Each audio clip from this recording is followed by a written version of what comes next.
बिस्मिल्लाहिर्रहमानिर्रहीम और अस्सलाम वालेकुम। आज नवंबर की 13 तारीख और पाकिस्तान में इस वक्त पीर की शाम। आज अभी तक की इंपॉर्टेंट खबरें और उनके ऊपर मेरा तज्जिया आपके सामने हाजिर है। सबसे पहली खबर, इमरान खान इलेक्शन तक जेल में रहेंगे या अब जमानत दे दी जाएगी, तफसीली बात करते हैं। दूसरी खबर, परवेज अलाई और मोनस अलाई हतमी वार किया गया है इलेक्शन से पहले, क्या करना चाह रहे हैं, क्या करवाना चाह रहे हैं।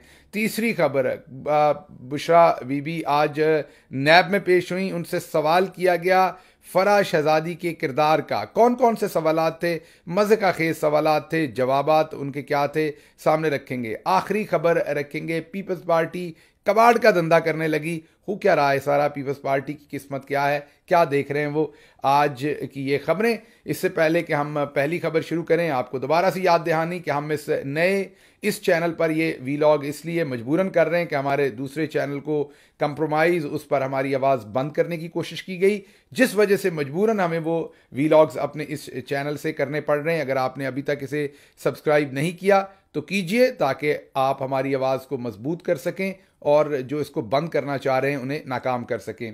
पहली खबर की तरफ आते हैं। पहली खबर है, आज इमरान खान साहब को 2 और केसेस के अंदर उनकी गिरफ्तारी डाल दी गई है। आपको पता है कि 93 दिन के बाद उनकी ये गिरफ्तारी डाली गई है। 93 दिन इंतज़ार किया है नैब ने। 2 केसेस हैं। एक केस तो जो है वो आपको बता देते हैं कि वो अल कादर ट्रस्ट यूनिवर्सिटी का केस है, उसमें गिरफ्तारी डाली गई है, और दूसरा तोशा खाना का केस है। पहले तो मैं आपको ये बताऊंगा कि क्या अब इमरान खान को ज़मानत मिल जाएगी। सुबह के वीलॉग में हमने ये कहा था कि अभी उनको ज़मानत शायद ना मिले और जस्टिस तारिक साहब के सामने ये केस लगे और उनका इंतज़ार किया जाएगा। लेकिन जिस तरीके से डेवलपमेंट हुई, अब हमें एनालिसिस शायद चेंज करना पड़ेगा, और मुझे लग रहा है कि शायद अब जस्टिस काजी फ़ाइज़ ईसा साहब मामलात को थोड़ा बैलेंस करने के लिए इमरान खान साहब को ज़मानत दे दें। ये तज्जिया क्यों चेंज हो रहा है, ये तज्जिया जो डेवलपमेंट हुई है पिछले 10-12 घंटे के अंदर, उसकी वजह से चेंज हो रहा है। और वो डेवलपमेंट ये है कि नैब के 2 ऐसे केसेस में जिनमें बनती नहीं थी इमरान खान की गिरफ्तारी, वहाँ डाल दी गई है। वजह उसकी ये है कि अब शायद सुप्रीम कोर्ट में बेल देने को दिल कर गया है साइफर के ऊपर, तो शायद वहाँ पर अब बेल दी जाएगी। और क्योंकि ये जो केसेस जिनमें अब गिरफ्तारी डाली गई है, नैब के जो अमेंडमेंट्स किए थे, ख़ासकर इमरान खान को सामने रख के, हुकूमत ने जाने से कुछ दिन पहले जो नैब के तरमीम की थी, उसके अंदर एक तरमीम ये भी कर दी थी कि जब नैब किसी को गिरफ्तार करेगी तो 30 दिन तक उसकी ज़मानत वो अप्लाई नहीं कर सकता। 30 दिन के बाद अप्लाई कर सकता है, 30 दिन तक तो उसकी ज़मानत सुनी ही नहीं जाएगी। तो अब आप ये समझ लीजिए कि आज की तारीख से 30 दिन तक तो इमरान खान साहब की इस केस में ज़मानत सुनी ही नहीं जाएगी। तो अब अगर साइफर में काजी साहब फैसला दे भी दें, या उनकी अदालत या जो भी जज साहब के सामने लगे, तो उसका फ़ायदा कोई नहीं। इमरान खान को हर सूरत अंदर ही रखना है। 30 दिन तो इस मुकदमे में है, फिर इमरान खान के ऊपर आपको पता है 200 मुकदमात हैं। वैसे तो बड़ी वाज़ेह जजमेंट्स आ चुकी हुई हैं अदालतों की कि एक मुकदमे में जब आप गिरफ्तार होते हैं तो बाकी तमाम में उसको कंसिडर किया जाएगा और आप तफ्तीश उस वक़्त कर सकते हैं। लेकिन पाकिस्तान में तो कानून ही निराला है। आपको पता है पहले ही जस्टिस तारिक मसूद इस केस को उड़ा चुके हैं, इस फैसले को उड़ा चुके हैं एक दफ़ा KPK के मामलात के अंदर। और अब हर केस में अगर इमरान खान को गिरफ्तार किया जाएगा तो 200 केसेस हैं, तो आप खुद ही समझ सकते हैं कि एक केस में गिरफ्तार करेंगे, ज़मानत लेते 3 से 4 हफ्ते मिनिमम लग जाएंगे। तो ये कितनी लंबी प्लानिंग करके बैठे हुए हैं। लेकिन एक प्लानिंग इनकी है, एक रब की है। आप इंशाल्लाह देखेंगे कि बहुत जल्द पाकिस्तान की आवाम एक ऐसा फ़ैसला करेगी इलेक्शन जैसे ही खुलता है कि ये तमाम जो इस टाइम पूरा एक षड्यंत्र, मैं कहूँगा इसे, जो मचा रखा है जुल्म का और नाइंसाफ़ी का, ये खुद ही अपनी आग में खुद जल जाएगा। बहरहाल ये आपके सामने रखना था कि आज उन्हें 93 दिन के बाद अचानक से गिरफ्तार कर लिया गया है इन केसेस के अंदर। उसमें एक और इम्पॉर्टेंट चीज़ है, एक तो अल कादर ट्रस्ट में उन्हें गिरफ्तार किया गया है, और दूसरी इंटरेस्टिंग बात जिसमें उन्हें गिरफ्तार किया गया है वो है तोशा खाना का केस। अब ये बड़ी इंटरेस्टिंग है। पूरी दुनिया के अंदर एक मुसद्दका मुसल्लमा कानून है कि एक जुर्म या एक इल्ज़ाम के ऊपर जो है वो एक ही दफ़ा तफ्तीश, एक ही दफ़ा जो है वो सज़ा हो सकती है, डबल जुपटी नहीं हो सकती। ये पूरी दुनिया का मुसद्दका मुसल्लमा असूल है।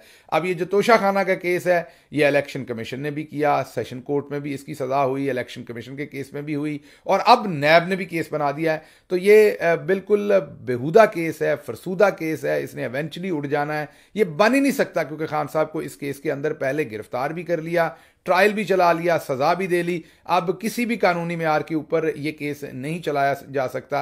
लेकिन बहरहाल पाकिस्तान के अंदर कोई कानून थोड़ी है, और मकसद इस टाइम ये है कि शायद काजी साहब ने ज़हन बना लिया है कि अब मैंने थोड़ी सी अपनी जो रेपुटेशन है कोर्ट की, उसको स्ट्रॉन्गर करने के लिए खान को साइफर केस के अंदर जो है वो दी जाएगी ज़मानत, और उससे पहले ही गिरफ्तारी कर ली जाए। एक और इसमें इंपॉर्टेंट पहलू है कि कल इस्लामाबाद हाई कोर्ट के अंदर ये जिन 2 केसेस के अंदर इमरान खान को गिरफ्तार किया गया, आपको याद होगा इमरान खान जेल में थे और उनको अदालत, जेल हकाम, पुलिस और हुकूमत ने लाना था। वो जेल से उनको इन्होंने पेश नहीं किया, और अदालत ने उनकी ना पेश होने की वजह से नैब के इस केस में और नैब के इन दोनों केसेस में इमरान खान की ज़मानत को खारिज कर दिया था। हालांकि वो खारिज करना बनता नहीं था, क्योंकि इमरान खान तो जेल में थे।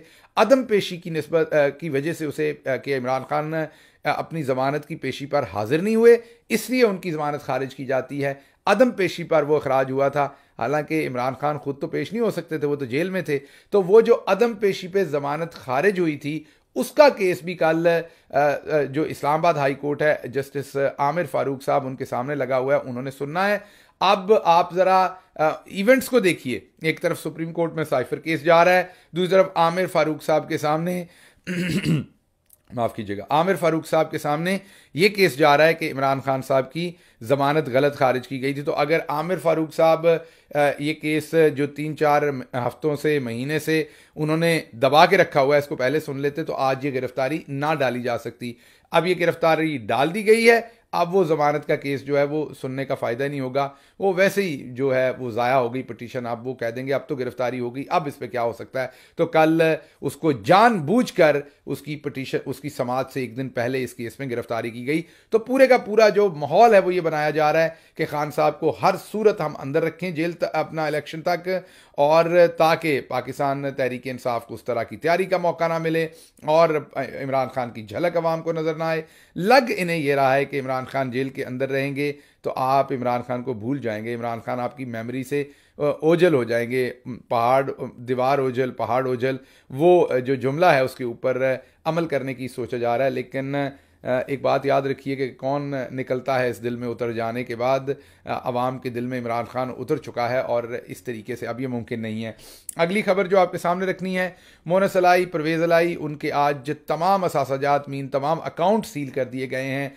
हतमी उनके ऊपर ये वार किया गया है। परवेज़ अलाई साहब को कब से जेल में रखा हुआ है ये आप सबको पता है, और वो किस जवां मर्दी से उस जेल को इस उम्र में और इस तकलीफ़ और इस सेहत ख़राबी के साथ काट रहे हैं, वो भी आप सब देख रहे हैं। लेकिन अब उन्हें इलेक्शन से पहले इमरान खान से अलग करने के लिए, उन पर प्रेशर डालने के लिए कि वो इमरान खान को छोड़ दें, अब एक हतमी वार जो है वो किया गया है। देखते हैं इसका जवाब चौधरी बरादरान क्या देते हैं, लेकिन मैं आपको एनालिसिस दे सकता हूँ। मेरा नहीं ख्याल कि वो इमरान खान को इस मौके पर छोड़ रहे हैं। ये हतमी वार कर लें, इससे अगला वार भी कर लें, वो भी देखा जाएगा। अच्छा जी, आज बुशरा बीबी पेश हुई नैब की अदालत में, उन्हें बिठाए रखा घंटों, वही सवालात पूछे गए जो पिछली बार पूछे गए, जो उससे पिछली बार पूछे गए, वही डॉक्यूमेंट्स की कॉपीज़ मांगी गई जो पहले भी वो दे चुकी हैं।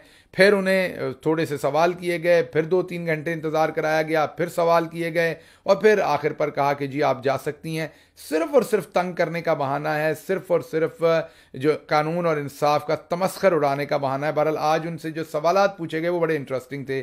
सवाल ये था कि आप बोर्ड ऑफ ट्रस्टीज़ की मेंबर हैं, तो आपकी क्या तालीम फ़िक़ा के ऊपर है, आपकी तालीम क्या आपने ये यूनिवर्सिटी जो बनाई है उससे रेलेवेंट है। ये मुझे नहीं पता था कि MIT के जितने भी बोर्ड ऑफ ट्रस्टीज़ के ऊपर हैं उनकी IT के अंदर PhD है, ये मुझे नहीं पता था बिल्कुल भी। मुझे तो लगता था कि ट्रस्टीज़ जो है उनके लिए रेलेवेंट फील्ड के अंदर एजुकेशन होना को बहुत ज़रूरी नहीं है। बहरहाल ये इंटरेस्टिंग सवाल था। इससे भी इंटरेस्टिंग सवाल ये था कि क्या आप ट्रस्टीज़ बोर्ड ऑफ ट्रस्टी पे हैं, क्या आप इस उस्ताद के तौर पर पढ़ाएंगी भी वहाँ पे, या पढ़ाती भी रही हैं, ये भी मुझे नहीं पता था कि जो ट्रस्टीज़ होते हैं वो उस्ताद के तौर पर पढ़ाते भी हैं। पूरी दुनिया की यूनिवर्सिटियों में वैसे ऐसा नहीं है।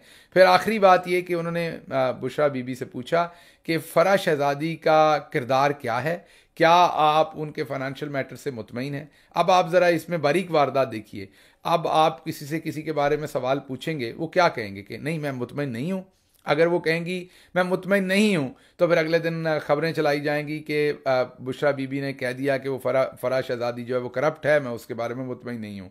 और अगर बुशरा बीबी ये कहेंगी कि हाँ मैं मुतमईन हूँ तो अगले दिन फिर ये खबर चलाई जाएगी, देखें फ़रा शहज़ादी ने तो इतनी करप्शन की है और बुशरा बीबी उसके साथ मिली हुई हैं और उसकी सफाइयाँ दे रही हैं। तो इस सवाल की मुझे समझ नहीं आई।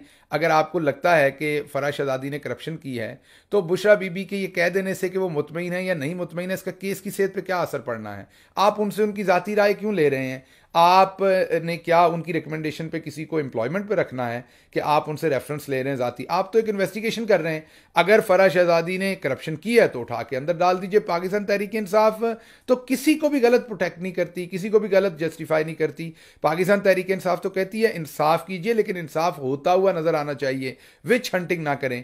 तो अगर आप एक इन्वेस्टिगेट कर रहे हैं केस की, तो आप बुशरा बीबी से उनकी राय क्यों पूछ रहे हैं फ़रा बीबी के बारे में? मुझे बताइए फ़रा शहज़ादी जो है उसके बारे में बुशरा बीबी की राय अच्छी है या बुरी है, इससे आपके केस पे क्या असर पड़ता है? आपका केस तो तभी चलेगा ना कि आपके पास कोई सबूत हैं करप्शन के, या आप उनकी इंडाइटमेंट कर सकते हैं, आप आगे प्रोसीड कर सकते हैं तो करें, जो कि आप नहीं करेंगे। क्योंकि मैं आपको इंटरेस्टिंग बात बताता हूं। किस्सा पूरा क्या है?